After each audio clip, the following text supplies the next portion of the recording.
Почитувани, МВР и министерот за внатрешни работи Оливер Спасовски целосно потврдија за тоа за кое се платени со пари од граѓаните.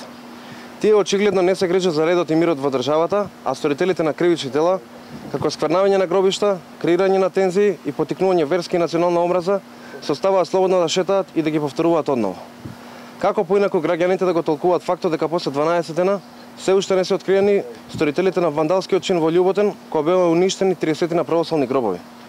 Овој акт предизвика тензии и страв кај граѓаните, а министерот мува не го лази за тоа што сторителите се уште не се фатени и изведени пред лицето на правдата и може да го повторат делото. Штетата од овој чин не е само материјална, туку може да влијае на меѓуетничките односи во Бутел. Ова е многу сериозно за вака индолентно да се однесува Оливер Спасовски.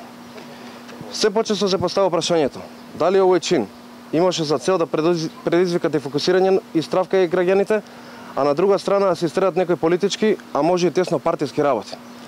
Се додека истрагата тапка во место, до тога со право може да кажеме дека мирот и безбедноста на граѓаните се загрозени и надлежните треба да понесат одговорност за нивната неспособност да решат еден ваков случај.